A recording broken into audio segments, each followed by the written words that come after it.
बीदर में हमारे बेटे बेटियां यहाँ पर इफ्तार कर रही हैं और 4500 स्टूडेंट्स यहाँ पर इफ्तार और सहर में मौजूद हैं। और अभी ये हमारी बेटियों का, लड़कियों का इफ्तार का प्रोग्राम हुआ। बड़ी खुशी की बात है कि गैर मुस्लिम बच्चियाँ, नॉन मुस्लिम बच्चियाँ मुस्लिम बच्चियों के लिए इफ्तार का इंतज़ाम करे और उनको सर्व करे, खुशी खुशी सर्व करे और साथ में फिर बैठकर इफ्तार में ज्वाइन हो गए। एक प्यार भरा माहौल यहाँ पे आज देखने में आया।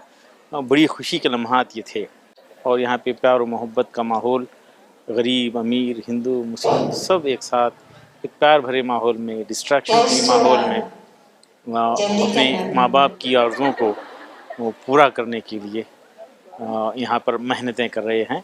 और मेरी दुआ है कि ये खूब तरक्की करें, थोड़ा जल्दी करना और माँ बाप की उम्मीदों को पूरा करने वाले बने और देश को अपना कंट्रीब्यूशन देने वाले बने, समाज को देने वाले बने, प्यार भरा माहौल फैलाने वाले बने, भाईचारगी को बढ़ाने वाले ये लोग बने। ये मेरा पहला एक्सपीरियंस है रमज़ान कैसा होता है ये देखने का।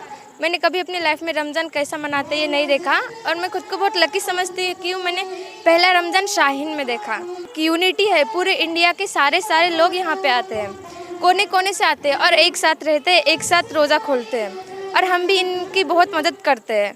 हम इनके लिए सारी इफ्तारी की सारी तैयारी करते हैं, सारा बॉक्स वो पैकिंग सब कुछ करते हैं। आप सभी को शाहीन मेंबर्स की ओर से रमज़ान बहुत बहुत बहुत मुबारक।